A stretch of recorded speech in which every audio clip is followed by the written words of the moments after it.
Je regarde la salle, je vois que la réaction est positive, je n'entends pas d'objection. L'accord de Paris pour le climat est accepté. Un moment historique qui fêtera ses 10 ans cette année. Pour la première fois, presque tous les pays du monde s'accordaient sur un objectif chiffré pour lutter contre le changement climatique. Mais ce qu'on ignorait encore, c'est que loin de baisser, les émissions de gaz à effet de serre allaient continuer d'augmenter.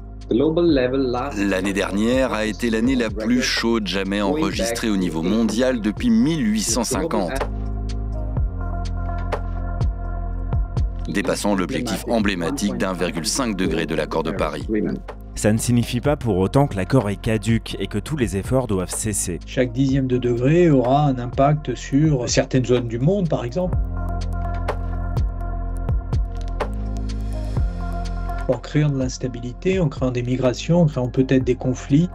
Et même si la trajectoire est mauvaise, mathématiquement, le 1,5 degré reste toujours atteignable. La somme des technologies qui permettent de réduire les émissions de gaz à effet de serre dans le transport, dans l'énergie, dans le bâtiment, dans l'industrie, dans l'agriculture, si on devait déployer ces technologies, eh bien, on peut encore rejoindre le 1,5 degré.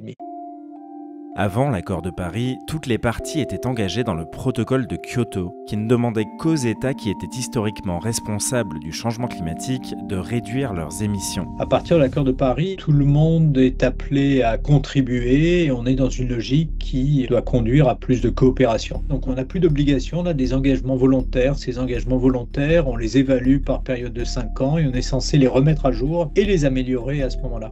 Les plus gros émetteurs historiques, comme les États-Unis ou l'Europe, sont aussi censés financer la transition dans les pays du Sud. Ces financements, ils étaient censés atteindre 100 milliards de dollars par an à partir de 2020. On a été en retard et c'est un niveau qu'on a atteint plutôt en 2022-2023 et monté ensuite significativement à partir de 2025. Et c'est tout l'enjeu de la COP29 et de la COP30 qui est à venir, de définir le nouveau cadre de financement et les nouvelles ambitions. Mais surtout, l'accord de Paris introduit une cible claire en termes climatiques, maintenir l'élévation de température bien en dessous de 2 degrés et si possible sous 1,5 degré.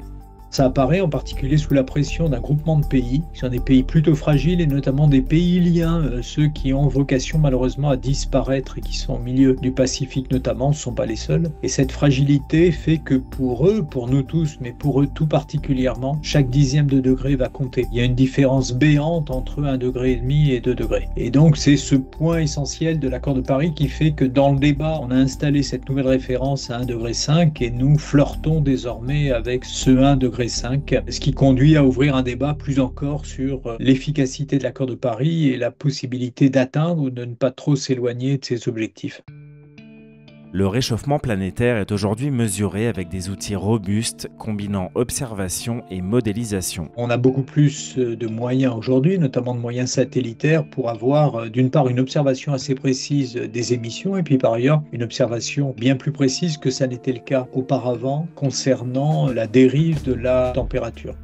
En 2024, la température mondiale a pour la première fois dépassé 1,5 degré de réchauffement.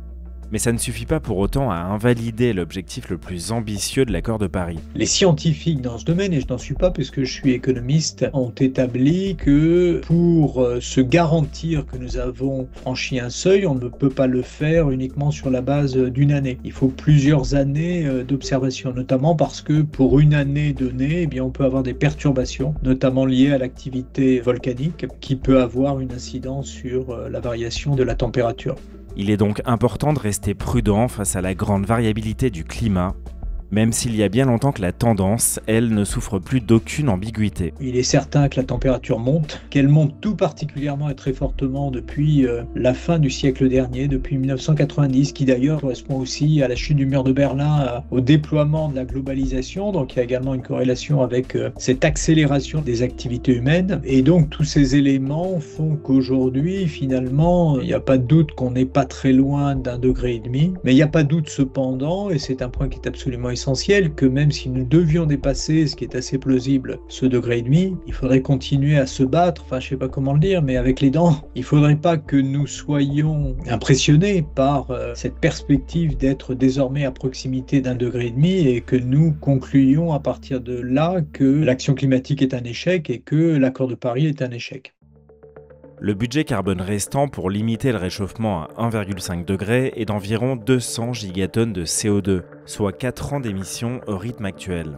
Et même si tous les pays respectaient leurs engagements, les projections prévoient un réchauffement bien supérieur d'ici la fin du siècle. Ça nous conduirait vers une dérive du climat qui pourrait tendre vers 3 degrés. Donc très au-delà de l'accord de Paris, donc un monde évidemment tout différent du monde actuel.